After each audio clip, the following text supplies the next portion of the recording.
ఉదయం 3 గంటలకు, అర్ధరాత్రి 3 గంటలకు కురిసిన వర్షం ఒక్కసారిగా ఇక్కడ నగరాన్ని ముంచెత్తింది. తడిసి ముద్దైన పరిస్థితి, ఎక్కడ చూసినా జలమయం. దీంతో చాలా ప్రాంతాలు, ఎస్ఆర్ నగర్, గోకుల్ నగర్, బృందావన కాలనీ, ఈ కాచికుంట, కరీమాబాద్, ఇలా చాలా కాలనీస్ అన్ని కూడా జలమయమయ్యాయి. అక్కడున్న ప్రాంత వాసులందరూ కూడా ఇళ్లలోకి నీరు వచ్చి వారు తినే పప్పు దినుసులు, బట్టలు అన్ని తడిసిపోయి తీవ్ర ఇబ్బంది పడడంతో మొత్తం అందరినీ కూడా పునరావాస కేంద్రాల్లో చేర్చారు. కానీ తాము ఉంటున్న ఇండ్లకి ఇట్లాగా 10 సంవత్సరాలకి ఈ సమస్యను మేము ఎదుర్కొంటున్నాము. వర్షం వచ్చినప్పుడల్లా మమ్మల్ని ఇల్లు ఖాళీ చేసి పునరావాస కేంద్రాలకు తరలిస్తున్నారే తప్ప మాకు శాశ్వత పరిష్కారం అనేది చూపించలేకపోతున్నారు. దానివల్ల మేము తీవ్ర ఇక్కట్లకు గురవుతున్నాము. ఇంట్లో ఉండే వస్తువులు, డబ్బులు, నగలు అన్ని తడిసి ఖరాబ్ అయిపోతున్నాయి. ఎక్కడ ఏం జరుగుతుందో తెలియని పరిస్థితి. ఆ వర్షం ఒక్కసారిగా అర్ధరాత్రి రావడంతో మేము ఉన్న ఫలంగా తమ ప్రాణాలు కాపాడుకోవడానికి పరుగులు పెట్టడమే జరుగుతుంది తప్ప మరి ఈ ప్రభుత్వాలు మారుతున్నా కూడా మాకు శాశ్వత పరిష్కారం అనేది చేయడం లేరు. మాకు ఎన్ని సంవత్సరాలు ఇట్లాగా అని చెప్పేసి వారు ఆగ్రహం వ్యక్తం చేస్తున్నారు.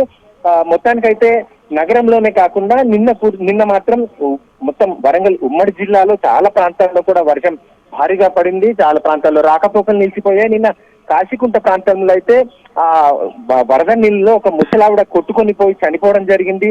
కొన్ని ప్రాంతాల్లో గోడలు కూలి ఇబ్బంది తలెత్తాయి. ఇట్లాగా ఈ వర్షంతో చాలా ఇక్కట్లు వచ్చి పడ్డాయి. ఇప్పటి వరకు అసలు వర్షం నీరుతోనే ఆధారపడిన వ్యవసాయ భూములన్నీ కూడా వారికి నీరు లేక వ్యవసాయానికి మాకు దేవాదుల నుండి కానీ ఇతర ప్రాజెక్టుల నుండి కానీ నీరందించి తమల్ని ఆదుకోవాలని చెప్పేసి ప్రాధాయపడ్డ పరిస్థితులకు మన హెచ్ఎంటీవీ వాళ్ళ దగ్గరికి వెళ్ళి వాళ్ళ సమస్యలు, వాళ్ళు కావాల్సిన నీటి, వర్షాకాలంలో వర్షాభావ పరిస్థితులు అన్ని కూడా మనం వివరించి చూపించడం కూడా జరిగింది. అలాంటి సమస్యలు ఒక్కసారిగా ఈ వర్షం అనేది అందరినీ అతలకుతలం చేసిందని చెప్పుకోవచ్చు.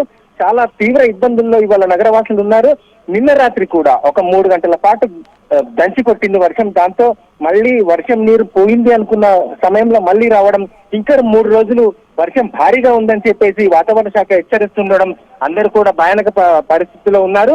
ఇవాళనైతే ఈ పునరావాస కేంద్రం దగ్గరకు వచ్చేసి కలెక్టర్స్ అండ్ మున్సిపల్ కమిషనర్, ఎమ్మెల్యేలు వీళ్ళందరూ కూడా తిరిగి వారికి ధైర్యం చెప్పే పరిస్థితి అయితే చేస్తున్నారు.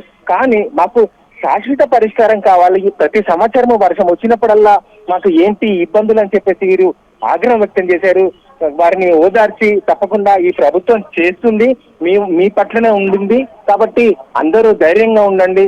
ఈ ఎండాకాలం రాగానే శాశ్వత పరిష్కారం కోసం మేము కృషి చేస్తాము. తప్పకుండా మీ పట్ల మేము ఉండి మీకు ధైర్యంగా నిలుస్తాము, మీకు ఏం కావాలని మేము అందిస్తాము అని చెప్పేసి ఇప్పటికైతే భోజన వసతులు అవన్నీ కూడా కల్పించడం జరిగింది.